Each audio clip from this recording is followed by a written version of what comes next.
नमस्कार दोस्तों, आज हम इस वीडियो में आप लोगों को साइंस का viral VVI objective question class 10th का बताने वाले हैं। ये परीक्षा में आने वाला ऑब्जेक्टिव क्वेश्चन वीवीआई है, इसे आप लोग अच्छे से याद कर लेना। और डेली बिल्कुल फ्री में लाइव क्लास करने के लिए या फिर परीक्षा में हेल्प वगैरह लेने के लिए आप हमारे व्हाट्सअप ग्रुप को जरूर ज्वाइन करना। बिल्कुल फ्री व्हाट्सअप ग्रुप है जिसका लिंक आपको वीडियो के डिस्क्रिप्शन में दे दिया गया है, उस ग्रुप को जरूर ज्वाइन करना। और अगर आपको लिंक नहीं मिलेगा तो ऊपर ये नंबर आपको दिया गया होगा, इस नंबर पर केवल हाई लिखकर व्हाट्सअप करना है। जैसे आप लोग हाई लिखकर करेंगे तो आपको एक मैसेज आएगा, उस मैसेज पर क्लिक करके आपको ग्रुप ज्वाइन कर लेना। फ़ोन मत करना, बस इस नंबर पर आपको हाई लिखकर भेजना है। बस आपके पास खटाक दे लिंक चला जाएगा ग्रुप का ज्वाइन होने का, आप लोग ग्रुप ज्वाइन कर लेना। ओके, तो पहला नंबर क्वेश्चन है कि निम्नलिखित में किसका अपर्तनांक सबसे अधिक होता है। तो बाबू ऑप्शन नंबर डी में दिया है हीरा। हीरा का अपर्तनांक होता है 2.42 जो सबसे ज़्यादा होता है, और यही हमारा सही उत्तर हो जाएगा। देखिए वीडियो के डिस्क्रिप्शन में भी हम लिंक दिए हुए हैं आपको ग्रुप ज्वाइन करने का, वहाँ से भी कर सकते हैं, आपको नंबर सेव करने की ज़रूरत नहीं पड़ेगा। दूसरा नंबर क्वेश्चन है किसी लेंस के द्वारा उत्पन्न आवर्धन का सही मात्रक होता है। बाबू आवर्धन एम बराबर पता है क्या होता है, -v/u भी होता है, v/u भी होता है। तो जो भी हो, v/u हो या फिर -v/u हो, तो v हमारा क्या होता है प्रतिबिंब की ऊंचाई, u हमारा वस्तु की ऊंचाई होता है। और दोनों सेंटीमीटर में या फिर मीटर में रहेगा तो मीटर मीटर कट जाएगा, या फिर सेंटीमीटर सेंटीमीटर कट जाएगा तो उसका कोई भी मात्रक नहीं बचेगा। इसलिए हम बोलते हैं कि वो मात्रक विहीन होता है, उसका मात्रक नहीं होता है, यूनिटलेस होता है। आंसर आपका इसका भी डी नंबर आंसर मिलेगा, इसे आप लोगों को याद रखना है। अगला हमारा तीसरा नंबर क्वेश्चन है कि दंत विशेषज्ञ किस दर्पण का उपयोग मरीजों के दांतों का बड़ा प्रतिबिंब देखने के लिए करते हैं। तो क्या होगा, यहाँ पर आपका उत्तल दर्पण होगा या फिर अवतल दर्पण। अवतल दर्पण होगा, क्योंकि अवतल दर्पण में प्रतिबिंब सबसे बड़ा बनता है। तो हमारा आंसर क्या होगा, बी नंबर हमारा सही उत्तर होगा, क्योंकि अवतल दर्पण से ही ना किसी भी वस्तु का प्रतिबिंब बड़ा बनता है। अगर एग्जाम में पूछेगा कि किस दर्पण में सबसे बड़ा प्रतिबिंब बनता है, तो आप लोग बता देना सर जी अवतल दर्पण से ही सबसे बड़ा प्रतिबिंब बनता है। तो सही आपका जवाब हो जाएगा, ऑप्शन नंबर आपका बी हो जाएगा। अगला आपका क्वेश्चन है 4 नंबर, यदि किसी बिंब का प्रतिबिंब का आवर्धन ऋणात्मक है तो उस प्रतिबिंब की प्रकृति क्या होगा। अगर ऋणात्मक है ना तो समझ लो वास्तविक और क्या होगा, उल्टा होगा। वास्तविक और उल्टा, यानी कि ऑप्शन नंबर क्या हो जाएगा, हमारा यही नंबर मिल जाएगा। वास्तविक और उल्टा होगा तो पक्का ऋणात्मक होगा। अगर ऋणात्मक यानी कि आपका माइनस, अगर प्लस में होता धनात्मक तो पक्का वो आभासी और सीधा होता, यानी काल्पनिक और सीधा होता। ओके, अगला हमारा क्वेश्चन है 5 नंबर कि प्रतिबिंब का ये बहुत इंपॉर्टेंट क्वेश्चन है, ठीक है ना, ये आपके एग्जाम में आ सकता है। प्रतिबिंब का जो आकार होता है, ये आकार है। ओके, प्रतिबिंब का आकार हमेशा बराबर है तो दर्पण कौन सा होगा। अगर प्रतिबिंब का आकार हमेशा बराबर होता है तो वो दर्पण आपका कौन सा कहलाएगा, तो आपका दर्पण वो समतल होगा, क्योंकि समतल दर्पण में प्रतिबिंब का आकार एकदम बराबर बनता है। अगला हमारा क्वेश्चन है लेंस में मुख्य फोकस की संख्या कितनी होती है। बाबू लेंस में मुख्य फोकस की संख्या 2 ही होता है, एक होता है एफ और एक होता है 2f, यही 2 गो मुख्य फोकस होता है लेंस में। तो 2 गो दिया है ना ऑप्शन नंबर ए में, ऑप्शन नंबर ए हो जाएगा। अगला क्वेश्चन आपका है 7 नंबर, साइड मिरर के रूप में प्रयुक्त होता है। देखो जब आप लोग बाइक चलाते हो तो साइड लेते समय आप वहाँ पर कौन सा दर्पण उपयोग करते हैं, उत्तल दर्पण। लेंस पर मत टीका लगाना, उत्तल दर्पण होगा, लेंस नहीं बल्कि दर्पण होगा, वो भी उत्तल होगा, ठीक है, क्योंकि उसका दृष्टि क्षेत्र बहुत बड़ा होता है, यही कारण है। अगला क्वेश्चन है किस दर्पण से वस्तु को कहीं भी रखने से वस्तु के बराबर आकार का सीधा प्रतिबिंब बनता है। तो दर्पण होगा सीधा प्रतिबिंब बनता है, सीधा मतलब कि पक्का काल्पनिक बनेगा। तो 8 का सही उत्तर क्या हो जाएगा, 8 का सही उत्तर हो जाएगा आपका ऑप्शन नंबर सी मिल जाएगा, यानी कि समतल। ओके, अगला आपका क्वेश्चन है 9 नंबर कि सोलर कुकर में कौन सा दर्पण उपयोग किया जाता है। सोलर कुकर में भी आपका अवतल दर्पण ही उपयोग किया जाएगा, ऑप्शन नंबर आपका 9 का बी नंबर हो जाएगा, इसे आप लोग को याद रखना है। 10 नंबर आपका क्वेश्चन है कि दाढ़ी बनाने में कौन सा दर्पण उपयुक्त किया जाता है। तो दाढ़ी बनाने में बाबू अवतल दर्पण का ही उपयोग किया जाता है। तो आपका यहाँ पर सी नंबर आंसर मिल जाएगा 10 का, इसे आप लोगों को याद रखना है। अगर मैं 11 नंबर क्वेश्चन की बात करूं तो 11 नंबर हमारा क्वेश्चन है निम्नलिखित में कौन सा पदार्थ लेंस के लिए प्रयुक्त नहीं किया जा सकता है। देखो लेंस के लिए जैसे कि आपका पीतल हो गया, पीतल के अलावा अगर आपको ऑप्शन में मिट्टी भी दिखे ना तो मिट्टी पर भी टिक लगा देना, क्योंकि हमको लगता है या तो मिट्टल या तो पीतल आपके ऑप्शन में देगा, क्योंकि पीतल और मिट्टी इस सब का प्रयोग हम लोग नहीं करते हैं लेंस बनाने में। तो यहाँ पर हमारा आंसर क्या मिल जाएगा, 11 का सी नंबर मिल जाएगा, इसे भूलना नहीं है, आपको याद रखना है। 12 नंबर क्वेश्चन आपका है कि किसी माध्यम का अपूर्णांक म्यू का मान होता है। तो साइन आई बटे साइन आर होता है, हमारा आंसर मिल जाएगा बी नंबर। 12 का आंसर क्या मिल जाएगा, बी नंबर मिल जाएगा, इसे याद रखना है। अगला हमारा क्वेश्चन है 13 नंबर। ये क्वेश्चन है कि निम्नलिखित में कौन नेत्र का रंगीन भाग होता है? तो कॉर्निया, कॉर्निया नेत्र का रंगीन भाग होता है। कौन भाग होता है? रंगीन भाग होता है। तो 13 का सही आपका जवाब हो जाएगा ऑप्शन नंबर ए होगा। नेत्र का रंगीन भाग आपका कॉर्निया होता है। परितारिका को आप नहीं बोल सकते, परितारिका को हम लोग आइरिस भी बोलते हैं। रंगीन भाग आपका कॉर्निया ही ना होता है। अब देखिए अगला क्वेश्चन है, जब पानी की बूंदों के भीतर एक ही पूर्ण परिवर्तन होता है तो ऐसे इंद्रधनुष को हम लोग क्या कहते हैं? देखो एक्चुअल में इंद्रधनुष दो प्रकार के होते हैं, एक होता है प्राथमिक, एक होता है द्वितीय।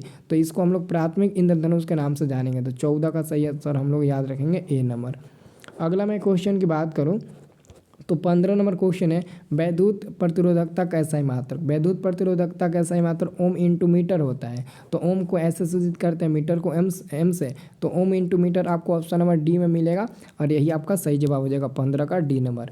मैं 16 नंबर क्वेश्चन की बात करूँ ना तो 16 नंबर हमारा क्वेश्चन है, 16 नंबर की समांतर क्रम में संयोजित प्रतिरोधों की संख्या घटने के उपरांत संयोजित प्रतिरोधों का कुल प्रतिरोध। तो कुल प्रतिरोध क्या होता है? समांतर क्रम है। ध्यान रखो, समांतर मतलब कि पैरेलल है, यहाँ पर सीरीज में नहीं है। अगर सीरीज में रहता तो उसका आंसर अलग होता है, लेकिन यहाँ पर पैरेलल है तो बढ़ेगा। क्या होगा? बढ़ेगा ना। आंसर आपका मिल जाएगा ऑप्शन नंबर आपका कुल प्रतिरोध ना। जैसे कुल प्रतिरोध कह रहा है, जैसे मान लेते हैं कि अगर हमारे पास मतलब कि 3 और 4 है ना, तो R बराबर क्या होता? 3 गुणे 4 हो जाता और बाटा में 3 प्लस 4। हाँ बढ़ेगा, ठीक है ना। आंसर आपका क्या होगा? बढ़ेगा ही ना। देख ले इस क्वेश्चन में, देखिए तो बढ़ता ही है ना। अब देखिए अगला क्वेश्चन है आपका, अगला क्वेश्चन आपका 17 नंबर है। 17 नंबर क्वेश्चन ध्यान से देखना। ये आपका क्वेश्चन है, 12 वोल्ट के दो विभवों के बीच 2 कूलम आवेश ले जाने में किया गया कार्य कितना होगा? तो देखो अगर कार्य निकालना है, अगर आपको कार्य निकालना है तो कुछ नहीं करना है, आप क्या करना, 12 वोल्ट और गुणे 2 कूलम कर देना, 2 कूलम कर देना। तो ये 12 दूना का 24 आपका जूल मिल जाएगा। क्या मिल जाएगा? 24 जूल। और आपका आंसर बी नंबर सही हो जाएगा। अगला आपका क्वेश्चन है 18 नंबर। ये क्वेश्चन है कि 1 ओम और 2 ओम प्रतिरोधों को श्रेणी क्रम में 6 वोल्ट की बैटरी से जोड़ने पर परिपथ में धारा का मान क्या होगा? तो सबसे पहले R का मान निकालो। R बराबर R1 प्लस R2 करेंगे और यहाँ पर आपको R1 का मान 1 और R2 का मान 2। तो R का मान आपका मिल जाएगा 3। जब R का मान 3 मिल जाएगा तो धारा का मान निकालना है। तो I बराबर आपका क्या होता है? R बटे क्या होता है आपका V। R बराबर क्या होता है? आर बराबर V अपन I होता है ना। तो V अपन R हो जाएगा और V का मान आपका 6 है और R का मान 3 निकाले हैं। तो 3 दूने का 6, 2 बार में कट जाएगा। तो 2 एम्पियर आपका आंसर बी नंबर मिल जाएगा। अगला हमारा क्वेश्चन है, फ्यूज तार किन दो धातुओं का मिश्र धातु है? फ्यूज जो तार होता है वो किन दो धातुओं का मिश्र धातु होता है? तो 19 का आपका सही जवाब मिलेगा ऑप्शन नंबर आपका डी नंबर मिल जाएगा, सीसा और टीन का। याद रखना, सीसा और टीन का। अगला क्वेश्चन है कि विद्युत मोटर परिवर्तित करता है, विद्युत ऊर्जा को यांत्रिक ऊर्जा में परिवर्तित कर देता है। तो 20 का सही जवाब आपका मिल जाएगा डी नंबर। इससे आप लोग को याद रखना है। अगला आपका क्वेश्चन है, विद्युत विद्युत धारा के किस सिद्धांत पर कार्य करता है? तो उसमें आपका आंसर हो जाएगा ऑप्शन नंबर ए। 21 का आंसर क्या हो जाएगा? ऑप्शन नंबर ए हो जाएगा। इसे याद रखना है। अगला हमारा क्वेश्चन है 22 नंबर, निम्नलिखित में कौन अनवीकरणीय ऊर्जा स्रोत नहीं है? अनवीकरणीय ऊर्जा स्रोत कौन नहीं है? देखो पेट्रोल, प्राकृतिक गैस अनवीकरणीय है और बायोगैस नहीं है, यही आपका सही उत्तर होगा। बाकी कोयला और पेट्रोलियम ये सब है, लेकिन ऑप्शन नंबर जो सी है ना वो आपका नवीकरणीय ऊर्जा स्रोत नहीं है, तो वही आपका सही उत्तर मिल जाएगा। अगला मैं क्वेश्चन की बात करूँ ना तो अगला हमारा क्वेश्चन है 23 नंबर, प्राकृतिक गैस ऊर्जा के कैसा स्रोत है? ये स्रोत है प्राकृतिक गैस ऊर्जा का कैसा स्रोत है? तो अनवीकरणीय स्रोत होता है। प्राकृतिक गैस हो, कोयला हो, ये सब हमारा अनवीकरणीय स्रोत होता है। अगला हमारा क्वेश्चन है, निम्नलिखित में किस धातु को चाकू से आसानी से काटा जा सकता है? वो है आपका सोडियम। सोडियम धातु को आप आसानी से चाकू से काट सकते हैं, कोई भी तकलीफ नहीं होगा, दुख दर्द कोई भी नहीं होगा। ओके, चलिए अगला क्वेश्चन आपका है, निम्नलिखित में कौन ऑक्सीकारक है? ऑक्सीकारक कौन होंगे छोटू? तो 25 का सही जवाब क्या होगा? डी नंबर होगा। O2 आपका ऑक्सीकारक होगा ना। देखो ऑक्सीकारक और ऑक्सीकरण दो होता है, तो यहाँ पर आपका O2 ही होगा। बहुत लोग H2 बोलेंगे, H2 तो नहीं होगा, CO भी नहीं होगा, बहुत लोग H2S पर भी टिक लगाएंगे। अगला हमारा क्वेश्चन है कि लौह चूर्ण तनु हाइड्रोक्लोरिक अम्ल डालने से क्या होता है? तो क्या होता है बाबू? आपका ऑप्शन नंबर क्या होगा? 26 का ऑप्शन नंबर, तो ए आपका सही उत्तर हो जाएगा ना, ठीक है ना। ऑप्शन नंबर क्या हो जाएगा? ए हो जाएगा, हाइड्रोजन गैस एवं आयरन फ्लोराइड बनता है। ओके, अगला मैं क्वेश्चन की बात करूं तो रेडॉक्स अभिक्रिया में क्या होता है? तो रेडॉक्स अभिक्रिया में ऑक्सीकरण और अवकरण दोनों साथ साथ होते हैं। तो आंसर आपका मिल जाएगा बी नंबर। क्या मिल जाएगा? B number. अगला क्वेश्चन आपका 27 है कि अमोनिया के एक अणु में नाइट्रोजन एवं हाइड्रोजन के परमाणुओं का अनुपात। अमोनिया क्या होता है, NH3 होता है। इसमें नाइट्रोजन 1 रख लो और हाइड्रोजन 3 रख लो, तो 1 और 3 अनुपात। डी नंबर आपका सही उत्तर मिल जाएगा 28 का। वैसे ही आप 29 नंबर क्वेश्चन को बता सकते हो। धोने का सोडा का रासायनिक सूत्र क्या होता है, उसका आणविक सूत्र सोडियम कार्बोनेट डेकाहाइड्रेट, जिसमें 10 H2O होगा, वही आपका सही उत्तर होगा। तो 29 का आपका सी नंबर मिल जाएगा। 30 नंबर क्वेश्चन है, देखो अभी तक आपने ग्रुप नहीं ज्वाइन किया है व्हाट्सअप, तो जल्दी से जाओ ग्रुप करो, नहीं तो इस नंबर पर SMS करो। देखो फ़ोन मत करना प्लीज़, आप बस SMS करना लिखकर, हाई लिखकर, आपके पास खुद लिंक जाएगा, आप उस पर क्लिक करके ग्रुप ज्वाइन कर लेना। देखो अगला क्वेश्चन है बीटारंजक चूर्ण का अणुसूत्र। तो बीटारंजक चूर्ण का अणुसूत्र क्या होता है, कैल्शियम ऑक्सीक्लोराइड होता है। कैल्शियम ऑक्सीक्लोराइड बीटारंजक चूर्ण का अणुसूत्र, यार दोनों में सेम टू सेम, देखो CaOCl2 CaCl2 यही होता है। तो A B भी होगा, C भी होगा, ऑलरेडी दोनों में दे दिया है, तो B और C दोनों आप लोग टिक लगा देना, क्योंकि बीटारंजक चूर्ण का रासायनिक सूत्र ये सब होता है। A भी होगा, B भी होगा और C भी होगा, दोनों सेम टू सेम दे दिया है, तो आपको याद कर लेना है, दोनों होगा, ठीक है। अगला क्वेश्चन है कि निम्न में कौन दुर्बल अम्ल है। अगर मैं दुर्बल अम्ल की बात करूँ ना, दुर्बल अम्ल की मैं बात करूँ, तो दुर्बल अम्ल में क्या हो जाएगा, CH3OH हो जाएगा, ये हमारा दुर्बल अम्ल हो जाएगा।